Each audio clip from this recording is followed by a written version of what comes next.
true disclosure today in the publication of Virginia Giuffre's posthumous autobiography. The title, Nobody's Girl, a memoir of surviving abuse and fighting for justice. An explosive new book has just landed, and it's already sending shockwaves through the British royal family, the Epstein scandal, and powerful circles across the world. Nobody's Girl, a posthumous memoir from Virginia Giuffre, the woman who accused convicted sex offender Jeffrey Epstein and his associate Ghislaine Maxwell of trafficking her as a minor, is finally out. This 400-page book, published 6 months after Giuffre's tragic death by suicide, paints a haunting and deeply personal picture of abuse, manipulation, and the price of power. Virginia Giuffre's story is one the world has heard before, but never in her own unfiltered words like this. Born Virginia Roberts in California in 1983, she was a runaway by her mid-teens, moving between shelters and foster homes. At 17, while working as a spa attendant at Donald Trump's Mar-a-Lago resort in Florida, she met Ghislaine Maxwell, the British socialite who would later become infamous as Jeffrey Epstein's partner in crime. According to Giuffre, that meeting changed her life forever. She says Maxwell lured her with promises of travel, education, and opportunity, but instead delivered her into a world of exploitation, where young girls were groomed and passed among some of the world's most powerful and influential men. The book's most controversial passages revisit Giuffre's alleged encounters with Prince Andrew, Duke of York. She writes that she first met the prince in London, introduced by Maxwell, who told her she was about to meet her Prince Charming. Giuffre describes choosing sparkly jeans and a pink top, something she thought Britney Spears might wear, to look her best. In one chilling moment, she recalls Prince Andrew guessing her age correctly, 17, and remarking that his own daughters were slightly younger. Later, she writes, they posed for a photograph, the now infamous 2001 image showing Andrew, Giuffre, and Ghislaine Maxwell at Maxwell's London townhouse. That photograph has appeared in tabloids around the world and remains one of the central pieces of evidence in the case.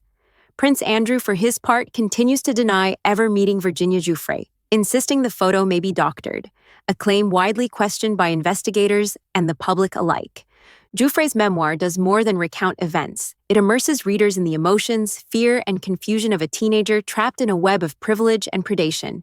She writes of being loaned out to influential men, told she was lucky to be chosen, and constantly reminded that powerful people would crush her if she ever spoke out. The book also examines the broader network surrounding Epstein: pilots, assistants, fixers, and guests. People who, she says, looked the other way. Beyond the familiar names like Prince Andrew, Giuffre references several politicians, business leaders, and academics connected to Epstein's world, though many are mentioned only in the context of social gatherings, rather than direct abuse. Critics and supporters alike agree that it's the level of vivid, specific detail that makes this memoir impossible to ignore. One of the questions readers often ask is whether Giuffre mentioned former U.S. President Donald Trump. The memoir confirms that Trump's name appears, but not as an abuser. Giuffre writes that she met Maxwell while working at Mar-a-Lago, but emphasizes that Trump never acted inappropriately toward her. In fact, she reportedly admired him for his promise to release the Epstein files during his campaign and expose the hidden networks of exploitation. While conspiracy theories continue to circulate online, the text itself draws a clear distinction. Trump is mentioned, but not accused of any misconduct. Giuffre's legal team, however, has hinted that other high-profile individuals could face scrutiny as sealed Epstein documents are gradually released to the public.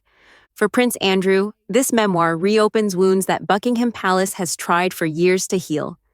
In 2022, Andrew settled a civil lawsuit brought by Giuffre for an undisclosed sum, reportedly around $12 million, without admitting wrongdoing. The settlement included a statement in which he acknowledged Giuffre's courage as a survivor. Despite the agreement, the scandal effectively ended his public life. Recently, he officially relinquished his royal titles, including the Duke of York, and permanently stepped back from all public duties, moves widely seen as efforts to protect the monarchy's reputation. British media outlets are now reporting that police are assessing new allegations from the memoir, including claims that Andrew once asked a member of his security team to dig up dirt on Giuffre during her lawsuit. The Metropolitan Police have confirmed they are reviewing the matter. Tragically, Virginia Giuffre did not live to see the publication of her own story. In April 2025, she was found dead in her Florida home in what authorities ruled a suicide. Friends and advocates say she had been under tremendous emotional pressure, from the intense media scrutiny, the trauma of revisiting her past, and online harassment from conspiracy groups. Yet before her death, she made it clear that the memoir must be released. She saw it as a way to reclaim her voice after years of being silenced, a chance to tell her truth on her own terms. Nobody's Girl is more than a memoir. It is a warning about the dangers of unchecked power, the complicity of the elite, and the resilience of a woman who refused to be erased. For the British royal family, it marks another painful reckoning. For survivors of abuse around the world, it stands as a reminder that truth, no matter how long it takes, can shake even the mightiest institutions. This is Virginia Giuffre's final word, and now the world is finally listening.